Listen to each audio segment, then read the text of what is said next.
Hello and welcome to the Renaissance English History Podcast, a part of the Agora Podcast Network. I'm your host, Heather Tusco, and I'm a storyteller who makes history accessible because I believe it's a pathway to understanding who we are, our place in the universe, and being so much more deeply in touch with our own humanity. It's Christmas Eve as I'm recording this. Christmas Eve, and I know it's such a weird time. It's for many of you, you're lonely, you're by yourselves. Maybe some of you have lost people this year, and I know that it's not like other Christmases. One of the things that has gotten me through times that were weird or sad or, just having me off kilter was coming back to music. And, music, the carols of Christmas are these familiar traditions that we come back to every year that ground us in whatever faith we have, whatever traditions we have, to come back to that and wrap ourselves up in the warm familiarity, especially for me, of music. It makes things a little bit brighter, So today we're going to listen to a couple of Christmas carols that our Tudor friends would have known and loved. So one thing about Christmas carols is a lot of people think that they're more Victorian. And they are quite Victorian, many of them, but that's because Christmas carols were banned during the Puritan period. Those gosh darn nasty Puritans, closing theaters and banning singing and all of that kind of stuff. So our Tudor friends actually celebrated Christmas in a really big way, and they had lots of music and lots of singing, and then carols went away for 200 years or so, thanks to those pesky Puritans. And then during the Victorian period, they came back when people started looking back and kind of romanticizing Christmas past. And that's when we start to get the rebirth of a number of the more famous carols that we know. And a lot of these carols, people think that they originated in the Victorian period, but that's just because they came back during the Victorian period. So they were carols that our friends in the 16th century would have known. I'm going to start with one of the oldest Christmas carols, which is the Boar's Head Carol. The Boar's Head Carol actually first appeared in a book of Christmas carols printed in London by Wynkyn de Worde in 1521. It actually describes a very ancient tradition of sacrificing a boar and then presenting its head at the Yule feast. This is a very pagan idea, still goes back to the pagan rituals in England before the Christians came. Also, it's Norse, Danish, and the Anglo-Saxons saw it as a sacrifice that was intended to ask Freya to favor them in the new year. So the boar's head had an apple put in its mouth, and then it was carried into the banqueting hall on a gold dish, and trumpets would sound and minstrels would play, and in comes this boar's head, which I'm not sure that I would have enjoyed that so very much, but people got a kick out of it. In both Scandinavia and England, St. Stephen began to inherit some of the legacy of Freya, and St. Stephen's Day is the 26th of December. So St. Stephen began to be a part of all of the Yuletide celebrations that had previously been Freya's. And so the boar's head then starts to take on a note of not sacrifice, because that's more pagan, but, an offering to St. Stephen as well. So this is a version that I found on SoundCloud by Lisa Girdle, a California-based vocal facilitator and founder of Rise Up singing classes and workshop experiences. So check her out if you're in California and want to sing, and enjoy the Boar's Head Carol. The boar's head in hand bear I, bedecked with sage and rosemary. And I pray you, my masters, be merry, quotestis in convivio. Caput apride feror, edens laudes domino.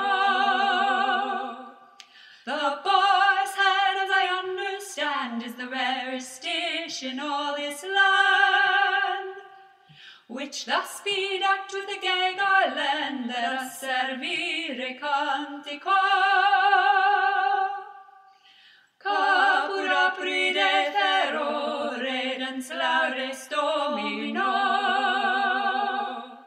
Our steward hath provided this in honor of the King of bliss, which on this day to be served is in reginentia trio.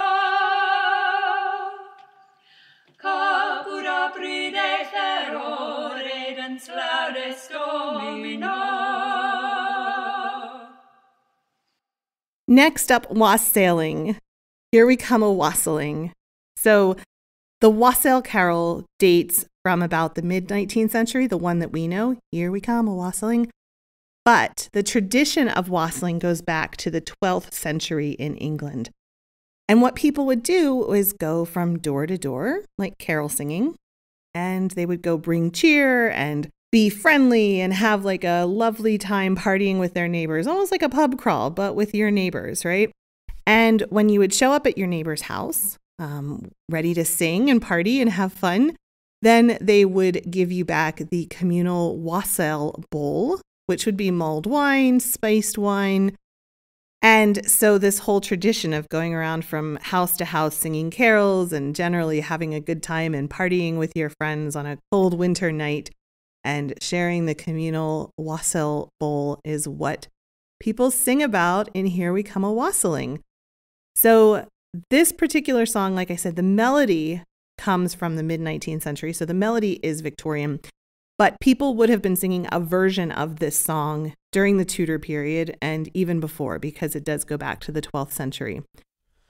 Here we come a-wassailing among the leaves so green. Oh, here we come a-wandering so fair to be seen. Love and joy come to you, and to you your wassail too. And God bless you and send you a happy new year. And God send you a happy new year. God bless the master of this house, likewise the mistress too, and all the little children that round the table go.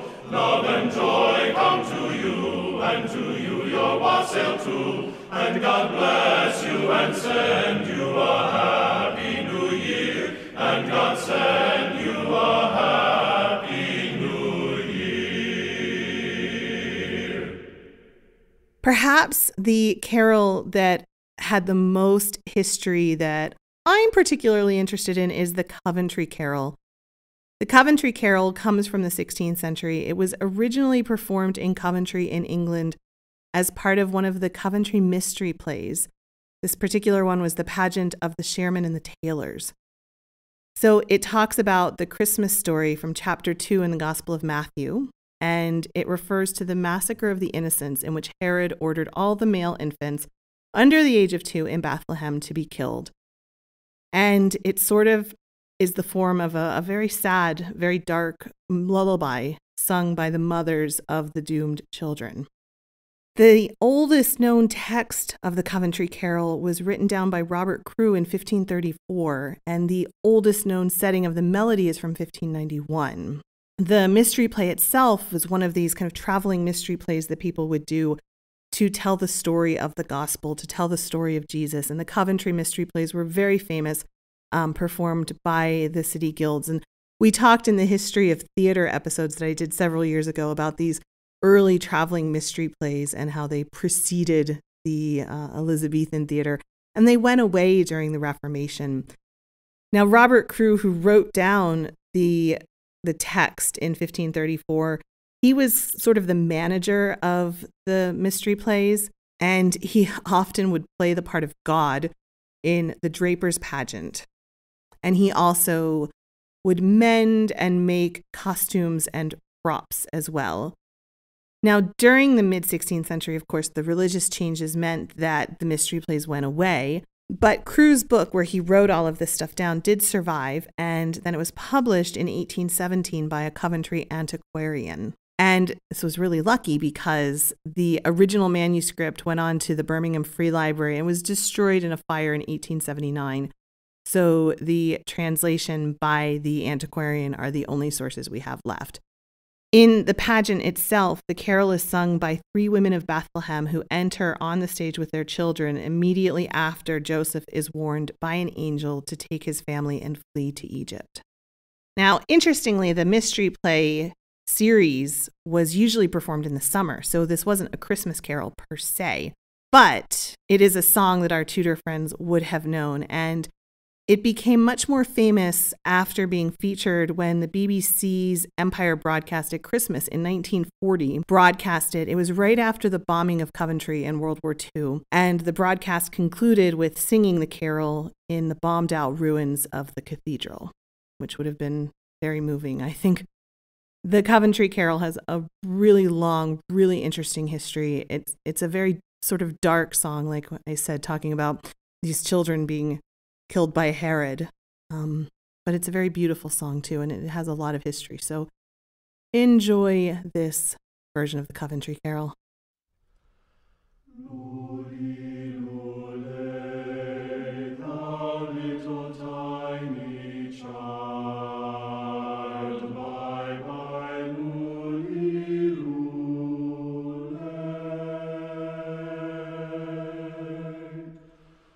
Oh, sisters too, how may we do for to preserve this day, this poor youngling for whom we do sing. Bye bye, lule, lule.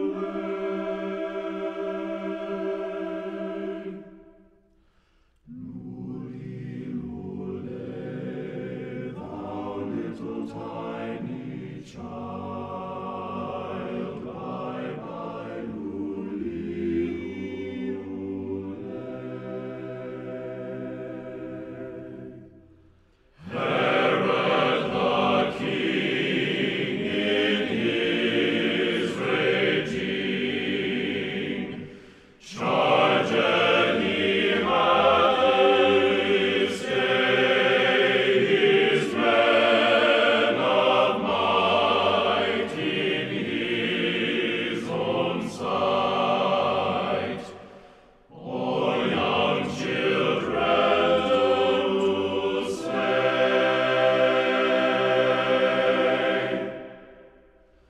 Lule, lule, thou little tiny child, bye bye, lule, lule.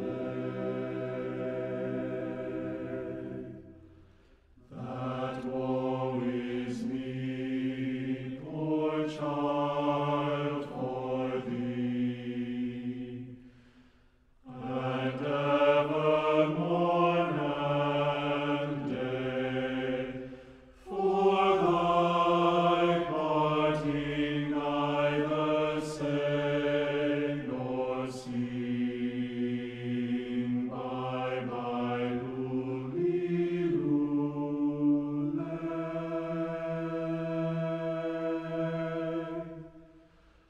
Lule, lule, thou little tiny child, bye bye, lule, lule.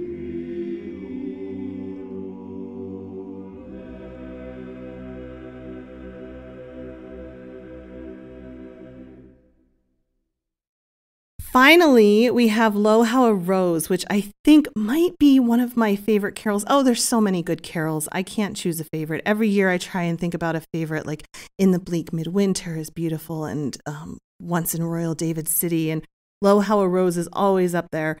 But yeah, I can't pick a favorite. But Lo How a Rose in German, Es ist ein Ros entsprungen, which is literally means it is a rose sprung up. It actually is a German hymn translated to English, and the text, of course, refers to the Virgin Mary, this spotless rose. The text, or the hymn itself, first appeared in print in 1599, so it would have been quite new, but then it is most commonly sung to a melody harmonized by the German composer Michael Praetorius in 1609. The hymn was originally written with 2 verses expressing the fulfillment of the prophecy of Isaiah foretelling the birth of Jesus. It emphasizes the genealogy of Jesus and the Christian messianic prophecies. And it talks about a rose sprouting from the stem of the tree of Jesse, and that links Jesus from Jesse of Bethlehem, who was the father of King David.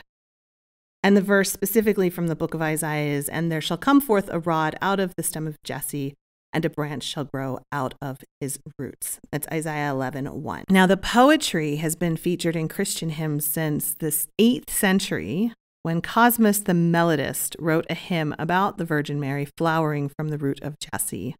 Then the text of the German hymn, "Es ist ein Rosensprungen," dates from the 15th century. That's anonymous. And then it was in its earliest source in a manuscript from the Carthusian monastery of St. Alban in Trier. And it's thought to have been in use at the time of Martin Luther. And then it appeared in print in the late 16th century in the Speyer hymn book.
Okay, my friends, there we have it. 4 carols that our Tudor friends would have known and enjoyed and sung along to, hopefully.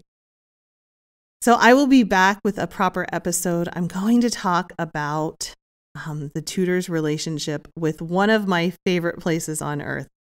If you know me well, you know that one of my favorite places, perhaps my favorite place on earth, is not actually in England. I know it's sacrilegious to say that. I'm so very sorry. England, I love you, but you are beaten out by Iceland.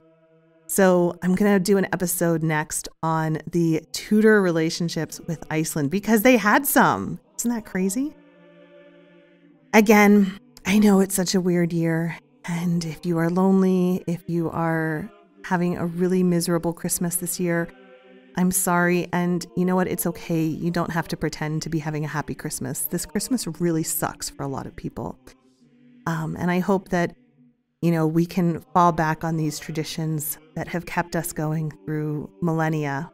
These rituals welcoming the sunlight back, because the sunlight is coming back now. The longest night has passed, hopefully metaphorically as well as in reality.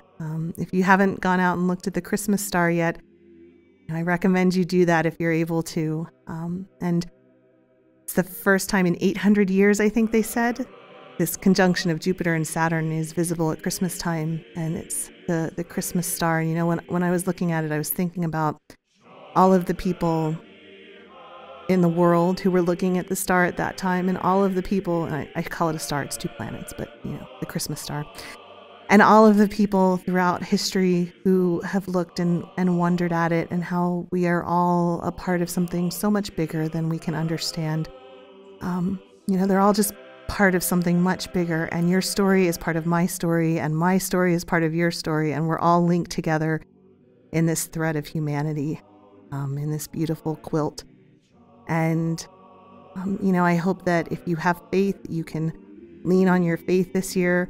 And if you don't have faith, that's fine too. Hopefully you can find some traditions, or maybe start some new traditions, to be able to get through this very, very strange Christmas. So roll on 2021, right? Roll on 2021. And I'm thinking about you. I'm thinking about all of you. Thank you so much for listening to my show. Thank you so much for supporting me in all the many ways that you have. And I will be back again very soon.